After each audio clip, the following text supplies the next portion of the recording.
Hello students, हम बात कर रहे हैं फॉर्मेशन ऑफ कंपनी की और उसमें एक बहुत इम्पॉर्टेंट डॉक्यूमेंट होता है मेमोरेंडम ऑफ एसोसिएशन, ओके, जिसको चार्टर ऑफ द कंपनी भी कहते हैं। बहुत इम्पॉर्टेंट डॉक्यूमेंट है और इसको तैयार करना हर कंपनी के लिए कंपलसरी होता है, मैंडेटरी होता है।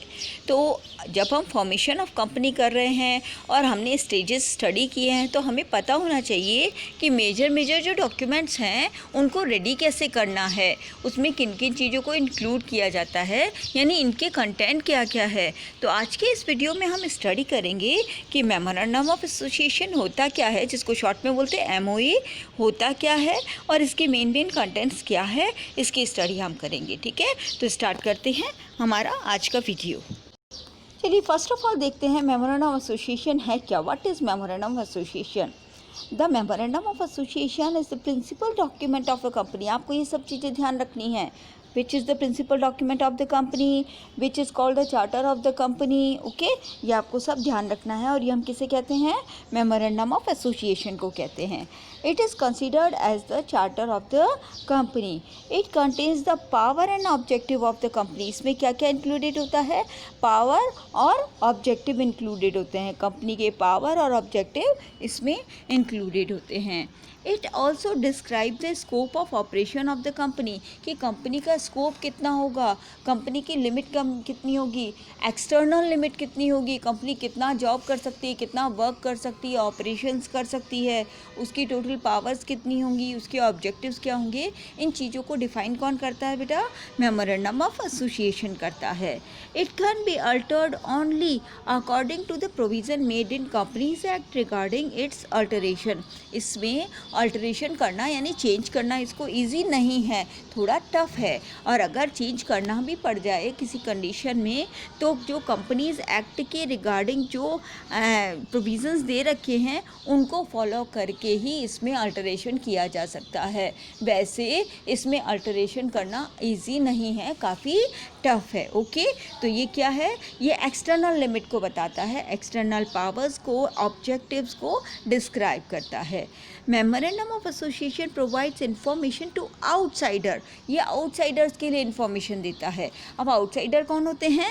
क्रेडिटर्स हो सकते हैं, हमारे सप्लायर्स हो सकते हैं, और शेयर होल्डर्स हो सकते हैं, गवर्नमेंट हो सकती है। ओके, तो ये सारे आउटसाइडर्स होते हैं जो हमारे मेमोरेंडम ऑफ एसोसिएशन को स्टडी करते हैं और उनको मेमोरेंडम ऑफ एसोसिएशन से बहुत सारी इंफॉर्मेशन मिलती है।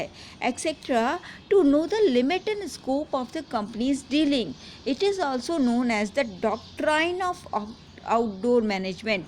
डॉक्ट्राइन ऑफ आउटडोर मैनेजमेंट, इसका मतलब ये है कि किसी भी कंपनी के आउटडोर मैनेजमेंट को कौन शो करता है? मेमोरेंडम ऑफ एसोसिएशन शो करता है, क्योंकि आउटसाइडर के लिए इंफॉर्मेशन लेकर आता है।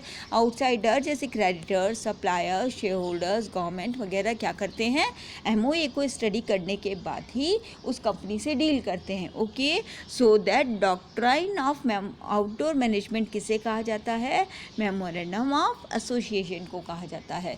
तो जो स्पेशल बातें मैंने आपको नोट करवाई है वो आपको ध्यान में रखनी है और नोट डाउन करनी है। क्या? Principal document of the company, charter of the company and doctrine of outdoor management किसको बोलते हैं? मेमोरेंडम ऑफ एसोसिएशन को बोलते हैं। ये चीज़ आपको याद रखनी है। ये थी definition of memorandum of association. आगे देखिए कंटेंट क्या क्या है, मतलब इसमें क्या क्या इंक्लूड किया जाता है। मेमोरेंडम एसोसिएशन में किन किन बातों को शामिल किया जाता है। फर्स्ट देखिए नेम क्लॉज। नेम क्लॉज क्या है? This clause contains the complete name of the company, की कंपनी का नाम क्या है वो चीज़ कहाँ लिखी जाती है? नेम क्लॉज में लिखी जाती है। The company can choose any name subject to the following restriction. कुछ रेस्ट्रिक्शंस होती है जिनको छोड़ करके हम नाम चूज़ कर सकते हैं। वो रेस्ट्रिक्शंस मैंने आपको पहले भी स्टडी कराए थे कि कौन कौन से रेस्ट्रिक्शन होते हैं। हम किसी एग्जिस्टिंग कंपनी के नाम को कॉपी नहीं कर सकते हैं। The name of the company must and with the word limited in case of public limited, अगर पब्लिक लिमिटेड कंपनी है तो लास्ट में क्या लगेगा, लिमिटेड कंपनी वर्ड लगेगा, ओके।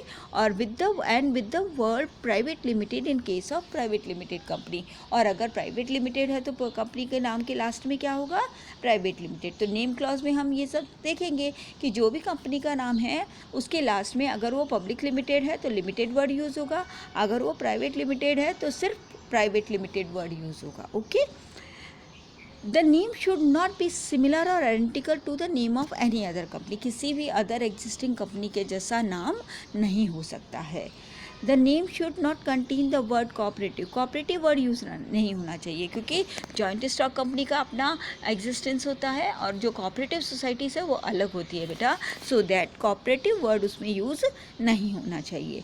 नेक्स्ट देखिए, the name should not convey any connection और link of the company with a government department, किसी भी गवर्नमेंट डिपार्टमेंट से कनेक्ट होने के जैसा नाम कंपनी का नहीं होना चाहिए, जैसे हमारे प्रेसिडेंट का नाम, प्राइम मिनिस्टर का नाम, स्टेट का नाम, इस तरीके का नाम नहीं होना चाहिए कि वो किसी गवर्नमेंट डिपार्टमेंट से लिंक्ड है, okay.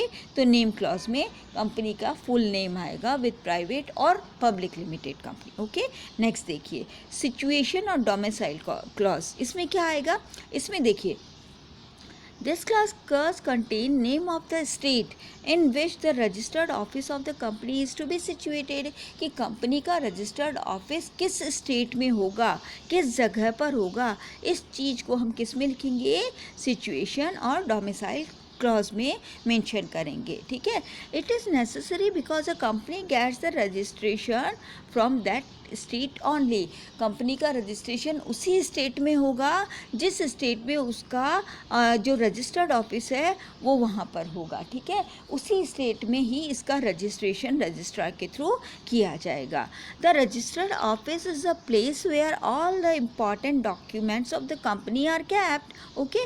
A company must have registered office when it starts its business activity or within 30 days of its registration, whichever is earlier. Company को अपना रजिस्टर्ड ऑफिस बताना ज़रूरी है, मस्ट है, कब, बिजनेस स्टार्ट करने के विदिन 30 डेज या बिज़नेस स्टार्ट करते ही या फिर 30 days with in the registration, या फिर रजिस्ट्रेशन के 30 दिन के अंदर अंदर, 30 डेज़ के अंदर अंदर उसे अपना रजिस्टर्ड ऑफिस बताना कंपलसरी है, ओके। अब इसमें बताया कि अगर आप अपने ऑफिस को बाद में चेंज करना चाहते हैं तो कैसे कर सकते हैं उसमें चेंज, तो एक स्पेशल रेजोल्यूशन पास करना पड़ेगा आपको, ठीक है, और उसके बाद अपना ऑफिस आप चेंज कर सकते हैं, अपने जो रजिस्टर्ड ऑफिस है उसका एड्रेस चेंज किया जा सकता है। तो स्पेशल रेजोल्यूशन पास करके और obtaining the section of registrar of both the states of office is to be shifted from one state to another, कि अगर एक स्टेट से दूसरे स्टेट में आप अपने रजिस्टर्ड ऑफिस को शिफ्ट कर रहे हो तो उसका आपको स्पेशल रेजोल्यूशन पास करके और दोनों स्टेट में इस बात की इन्फॉर्मेशन देनी होती है। नेक्स्ट देखिए, ऑब्जेक्टिव क्लॉज, ऑब्जेक्टिव क्लॉज क्या है, बहुत इंपॉर्टेंट क्लॉज है, देखिए, It is the most important clause of the memorandum of association. It contains the main object of the company, की कंपनी का मेन ऑब्जेक्टिव क्या है, and the other secondary objective which the company may pursue, यानी company जिन चीज़ को achieve करना चाहती है, जो ऑब्जेक्टिव अचीव करना चाहती है, तो मेन ऑब्जेक्टिव और सेकेंडरी ऑब्जेक्टिव दोनों को इस क्लॉज में मेंशन किया जाता है। This clause defines the scope and limitations of the activities of the company, की कंपनी क्या कर रही है, माइनिंग का काम कर रही है, काय की माइनिंग कर रही है, कहाँ पर कर रही है, ये सब क्या है उसके ऑब्जेक्टिव है, okay.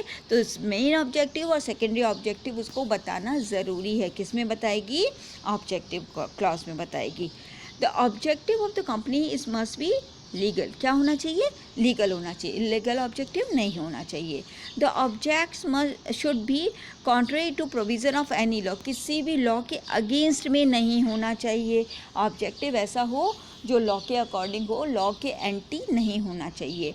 The object must not be immoral, immoral यानी सोसाइटी के अगेंस्ट में नहीं होना चाहिए, ओके। नेक्स्ट देखो, लाइबिलिटी कॉज, लाइबिलिटी कॉज क्या है, This clause defines the liability of the member of the company.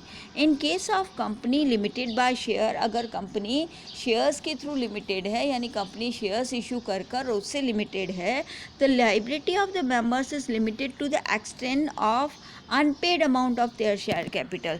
अगर शेयर्स की इशू से लिमिटेड कंपनी है, यानी लिमिटेड बाय शेयर्स है, तो कंपनी के जितने भी मेंबर्स हैं उन्होंने जितने शेयर्स का अमाउंट अभी तक पे नहीं किया है, सिर्फ वो उसके लिए ही लायबल होंगे. ओके, कंपनी के डेब्ट्स के लिए या कंपनी के जितने भी लॉसेस हैं उनको पे करने के लिए मेंबर्स लायबल नहीं होंगे. तो उनकी लायबिलिटी कैसी होगी बेटा? मेंबर्स की लिमिटेड होगी. ओके, एग्जाम्पल देखो. For example, if a person having 1000 shares of the face value ₹10, okay, 10,000 shares हैं, ₹10 है, तो उसको टोटल अमाउंट पे करना है 10,000. ओके, ही हैज़ पेड 7 पर share at the time of winding up this, his liability will be 3,000.